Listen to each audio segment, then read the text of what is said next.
What's up, everybody? Welcome to Brain Room.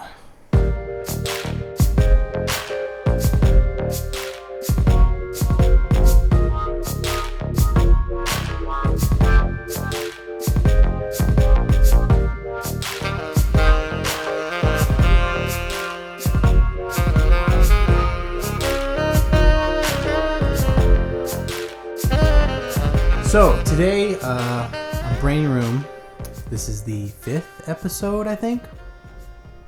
I'm losing track because there's a bunch that I filmed that I haven't posted because they suck. Today's episode is sort of another one in the series of attempting to do a video over. So yesterday I filmed a couple videos attempting to talk about some things that were going on that were causing me some distress, and I feel like I couldn't quite get my finger on exactly what I wanted to talk about and how I wanted to say it, and so I kind of ended up with a video that was like halfway where I wanted it to be, and it didn't look great. I was trying some new angles out, and it looked like I was really blurry. I'm still trying to figure out how to use this camera. We're just figuring it out here at Brain Room, and I decided, you know what, I'll just scrap that video and try it again and do something different. So today's video is going to be another sort of 3-part discussion where I talk about something and then I sort of jump off into another topic and then do it again at the end. The first thing I'm going to talk about today is dealing with discouragement. So this is something I deal with a lot as a musician, particularly in my sort of like jazz, like performance capacity, so to speak. And my desire to talk about this kind of got spurred on by some events that happened recently where, I had to play a concert yesterday, safe concert, nobody was there, and everybody else in the band except for me wore a mask because I play saxophone and, but whatever. And the concert went okay, and if I look back at it, it was a fine, concert. It was a fine, school concert. Those are rarely exceptional. But I found myself really beating myself up yesterday about my performance mostly, about some mistakes I made. You could probably count, I don't know how many, maybe I made 5 mistakes, but they really bothered me. And I spent a lot of time thinking about them, and I spent a lot of time thinking about sort of my relationship to jazz, and a lot of that stuff tends to get very tends to really become really distressing after a while. You eventually begin to get overwhelmed with negative thoughts and negative energy, and I find that this is a pattern that's happened with me over the last year or so since starting graduate school, where I find myself easily sort of discouraged and upset and disappointed in my performances. I used to find that I would go do a little jazz combo show when I was in my undergrad, and it would be so much fun, and I'd come off the stage with this feeling of elation and exuberance, and it was just, and now it's like I'm really lucky if I feel even a little bit okay afterwards. Those moments of elation, I guess, are growing more and more rare. And I guess they do tend to do that as you get older, but I find that those moments, instead of being replaced by like sort of a, okay, let's move on to the next thing, it's more of like the opposite, where I feel like completely and totally destroyed after playing and making a few mistakes and feeling like everything was a disaster. And I wanted to do a video and talk about this and talk about how some ways I deal with being discouraged, because I think rather than, and this was a problem with some of the videos I was doing yesterday, rather than sitting around and being all like, oh, woe is me, I'm so terrible. Oh, why would anybody want to listen to me? I'll never make it as a musician. I'm just worthless. Instead of doing that, which I could easily do for 30 minutes or more, I would rather talk about the ways that one can deal with, being discouraged and and how to overcome this sort of feeling of despair when you have these moments come up. So the first thing that I always have to tell myself, and this is sort of something that I've picked up from a few places, is to remember that there is no moral obligation to be great. No one's gonna kill you if you're not as good as John Coltrane or Joe Henderson or Bill Evans or any of your favorite jazz musicians. The goal of being a great jazz musician is not to be, as great as those guys. The goal is to be as good as you can be, and that's true of anything. And that's sort of one thing that I have to tell myself is that there's no moral obligation that I be good right now, and it's not really possible for me to. It's not going to be possible for me to overcome anything that's frustrating me right this moment. It's a process. You have to, you go and you practice. Things stick, some things don't, and then you go up on stage and you see what's working. And really, it's not anything more mysterious or complex than that. You really just have to remember that it's okay to make a few mistakes. There's nothing wrong with messing up every once in a while, especially like I said, because one, there's no sort of moral obligation to, and second is because no one really cares. Musicians who are on stage with you, unless you make a really cataclysmic mistake that causes them to make mistakes, they're not really listening to your mistakes. They might hear them.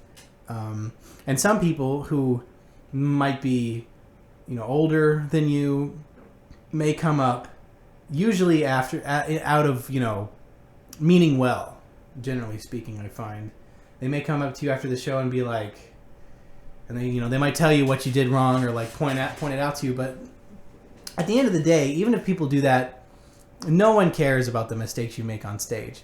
First of all, it's likely there's 5 people in the audience anyway, which is that's one complication. Second of all is most guys, obviously when you're playing jazz or any music, you should be listening on stage to who you're playing with, but most guys, if they hear a little mistake or something, they're not gonna hate you. People aren't gonna turn away from you and be like, oh, we can't be friends anymore, we can't play with you anymore. I mean, maybe make enough mistakes and you might not start getting gigs, but that's just part of the learning process, I suppose. Another way that I kind of deal with sort of the process of being discouraged is to try and do things that sort of play to my strengths. Now, this might sound a little counter to advice you might normally get as far as like practicing goes, which is the old adage of practice things you're not good at. But I don't think these two ideas necessarily mutually exclude each other. In fact, I think if you take stock of all the things that you think are your strengths, things you are sort of naturally driven towards, things you enjoy doing, you'll find a lot of things there that you could improve, because there's always room to improve things.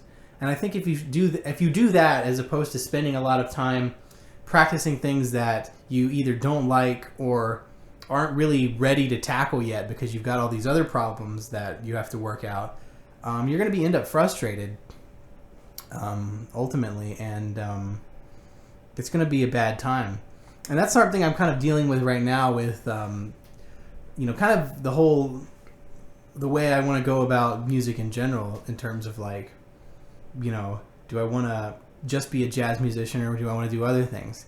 6 months, maybe not, maybe a little bit more than 6 months now, maybe about a year ago, I really thought, yes, I want to be just a jazz musician. I want to go to jam sessions and book, $70 gigs at restaurants and teach kids at music stores and do that, and I'm not going to do anything else. Because, forget about the fact that there's a bunch of other things that I'm good at. I have to do this thing. I have to, take this straight and narrow path because that's the righteous path, right? But that thinking is really stupid. And I realized that, in doing that, I wasn't playing to my strengths in a lot of ways. Sure, I certainly can do a lot of good things with jazz, and I'm a talented. I like to think that I'm reasonably talented for my age now, but there's tons of things that I could have been doing that I wasn't, because I was focused on this sort of narrow thing, and I wasn't overall sort of playing to my strengths as I could have. And I think often that sort of approach is not necessarily discouraged, but not encouraged. I think people are often told that there's certain things you have to do, there's certain things you have to practice, there's certain ways you have to be if you want to be a musician. And I don't think that's true. I think we should encourage young creatives to be more sort of worldly with their creative endeavors. And I think the more you open yourself up to saying, oh, there's something else over here that I like that I can do, and once you start realizing that and start kind of actioning on that, you're going to have a more enjoyable experience, and not just in your jazz life or your music life, but your life in general, of course.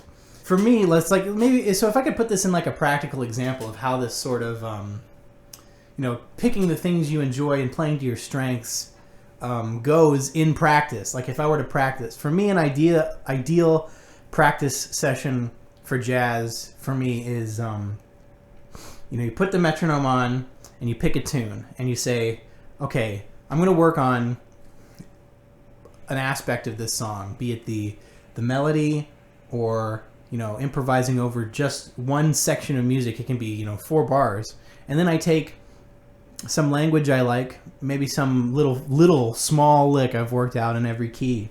Like I'm talking very small, like the tiniest pieces of information.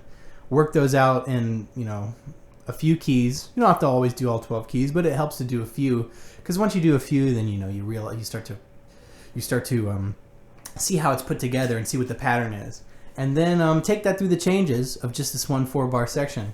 And I enjoy doing that. And even though I haven't been as up on my jazz practicing as I might have been a year ago, I know that when I want to get back into doing it, that's exactly what I'm going to do. And hopefully that'll help me, get back on track and help me get to, a certain place. This is not to say that I haven't been practicing jazz, of course. I practice for school, and a lot of my practicing for school involves doing these things. So that's where that is. Anyway, so I think, I've kind of rambled a bit about being discouraged here, but overall, just to kind of sum it up, 1, there's no moral obligation to being great. What matters is that you just do the best you can and give your all. The second is, nobody cares if you make mistakes. Nobody is really listening to you that deep. And even if you do make a mistake, it's okay, because there's still, 8 minutes of song left, and you shouldn't worry about not even a second of music, ruining the whole experience for you. And lastly, remember to sort of avoid frustration by, playing to your strengths and doing the things you enjoy. And don't fool yourself into thinking that you have to do things you don't enjoy to be good. You can still do things you like. You can still simplify everything, and you can achieve greatness with efficiency. That's sort of my motto, I guess you could say. Okay, so the second part of this video, I wanted to talk about. Let me move that down. I wanted to talk about something that I'm wanting to do, a new project I'm wanting to start, I guess you could say. I guess the best way to start with this is to say, I've been studying jazz for many years, not just since starting graduate school. Is sort of the first time I've had any formal jazz training. When I was in my undergraduate, I took mainly classical based lessons, but I still studied jazz avidly, I guess you could say. Is that a word? I was an avid jazz student, mostly because I like to accumulate knowledge. I think over the years, I have sort of stumbled upon a lot of factoids and sort of reached my own conclusions for the way first of all, the way that I want to play, and the way that I think. I'm not trying to sort of ascribe any sense of, what's the word I'm looking for? I'm not trying to say that I have, the right answers all the time about all this stuff. But it's more that I think there's a lot of things that go unsaid that I think should be said about sort of jazz education and learning how to play and improvise. And I think sort of the internet could maybe do to have some of these things on YouTube, certainly, and whatnot, because there's a lot of, I don't want to say bad, but there's a lot of bad jazz advice on the internet, and that's kind of what I think I'm going to call the show, is bad jazz advice, because it's kind of ironic for many reasons. One of all is, like, I don't think anybody should be listening to me necessarily, because I don't think maybe I'm not the greatest player of all time. There's a lot of problems I have with playing. Execution is not quite maybe where it needs to be, but it's like, I definitely feel like there's a lot of things that I know to be true that are not normally taught to people. And these are things that I didn't just like make up on the spot, Some of them are. But these are things that I have been told from teachers, and either been told from teachers or have sort of learned by studying the music myself, for one, and studying the written, words, interviews, reading books by or about the musicians, and actually coming to these conclusions myself from, what the literature is. And basically, trying to bust. There's a lot of narratives out there I'd like to bust, if I can do my best. And, part of the show will be to, be a general educational thing. But also part of it will be to sort of dispel some rumors. And there's certainly are a lot of them, like, the whole like chord scale jazz theory thing doesn't really, I think that's a fantasy, and I could probably get into why on a very deep level, but I will spare you that information today. Although I will say that there's a lot of there's so many, it's just like everybody. There's only a few people, I've found who kind of go in a different direction, and not a lot of them are online. Like, there are a lot of people who I've learned from who are like, oh yeah, the whole like chord scale, like, oh yeah, D minor 7 play Dorian, G minor 7 is Mixolydian. I mean, most of these guys that I hang out with, they first of all, even if people say that's true, nobody plays that. You could maybe like look at a solo of somebody and extrapolate that post hoc, but nobody was ever thinking that, and I think that's just a fact. Like, you look at Charlie Parker, look at a Charlie Parker solo, you really have to twist your brain into a pretzel to come up to the conclusion that, oh yeah, he's playing Dorian on the D minor 7. First of all, Charlie Parker often didn't play D minor 7. Oftentimes he just played G7 on the thing. And here I go, I'm rambling, and I said I wouldn't, but this is the stuff that I would be doing on my show. But yeah, bad jazz advice. That's what I think I'm gonna call it, because so often, it seems like whenever you get advice from one of the great, older elders of jazz, what few are still around, it seems like whenever they give you advice, it always seems like weird bad advice. Like when like the famous story of like Miles Davis telling Herbie Hancock not to play the butter notes, and it's like, what does that mean? Like, nobody knows. Like, that's a phrase nobody said ever. What does that mean? That's like, on paper it's bad advice, in terms of like, in a vacuum, like the statement itself. But you actually kind of dig into what he's saying, it's actually good advice. But yeah, so I think I will probably start doing that soon. That'll be like a once a month, twice a month thing. Maybe once every other week. Brain Room being weekly, that stuff being like once a month. Okay, so the last sort of part here, last sort of thing I would like to talk about in this sort of insightful ramble is more or less. I actually would just like to kind of ask myself a question and deal with it, because there's been something, and this ties back into the whole dealing with discouragement segment, something that I've been wrestling with and trying to work out on my own, and it's something that's been going on. It would be easy to say that that the pandemic is the cause of this, but it's more like this was going on before, and the whole situation with COVID sort of accelerated it, and this is the problem of how important is it to me personally that I continue down the path of being a jazz musician. And I'm thinking that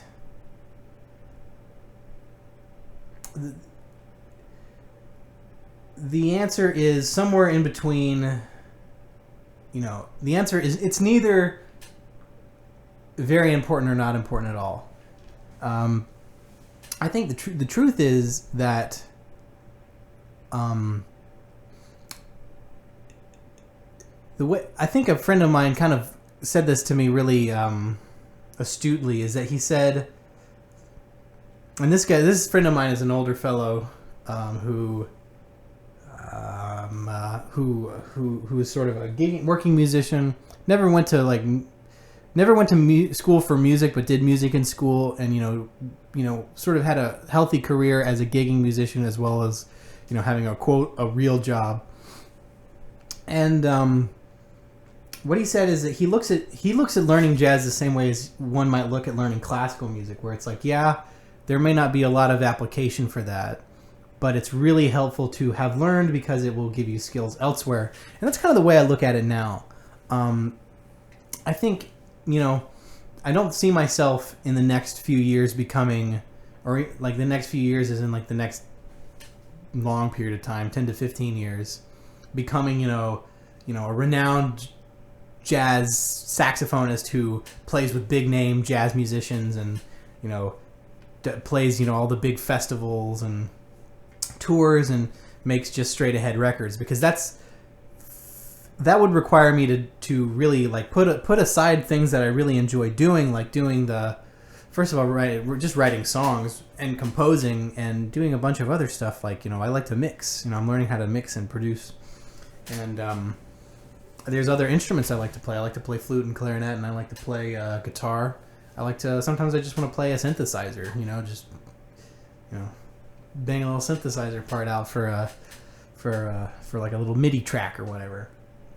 And if I had a singular vision of like, yeah, I'm gonna be like, a Josh Redman figure, or a Chad Lefkowitz Brown type figure, or a David Sanchez figure, I could, if I set my mind to it, I'm sure I could do that, but I don't really have the attention span to do that, And this is something I've known for years, and I don't know why every now and then I kind of, because I think it hurts. I think I hurt myself by deluding myself into thinking that I have sort of the mental fortitude to say I'm just going to focus my life on this one thing, because I end up getting very frustrated by it. And I think it's good to realize when you want something and when you want to let something go. I think once you can say, this ship has sailed.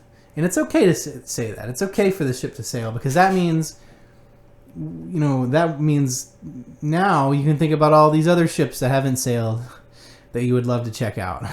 And that's, the kind of the good thing about this, situation is that I've been given opportunity to do things like that by doing, home recordings and writing songs and doing that. I have, 16 songs, 2 records worth of songs that I'm going to put out next year for, and that's just the stuff for my rock music. That's just my new band that I've started, Ocean Skies. And if I had, stayed at home through the pandemic, just, practicing, transcription solos and learning a bunch of licks and stuff and playing tunes all the time, and I'm sure I might have improved my ability as a jazz saxophonist, from here to here. But I've taken my ability as like a songwriter and as a producer and all these other things. I've taken it from 0 to like 70. So I think it's good to be able to do that, and I think it's honestly, for me, I think more rewarding to be really fine at a lot of things than just be exemplary at one thing. Because when you have a lot of things that you're good at, I think that it adds up. Even if like you may not be the best at those things, I think if you do one thing over here and do a couple other things over here, eventually the quality of all these things is going to add up to a more full whole, so to speak. And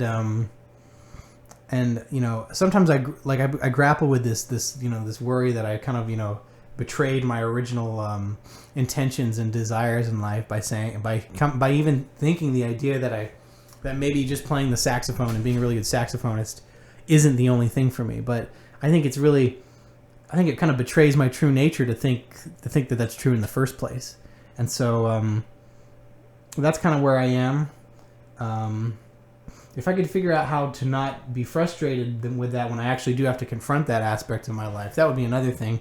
But we're not there yet.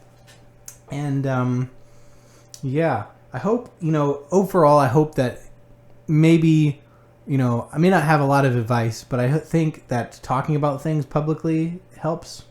And hopefully, somebody who has heard this video or watched this video or was unfortunate to watch all the way through,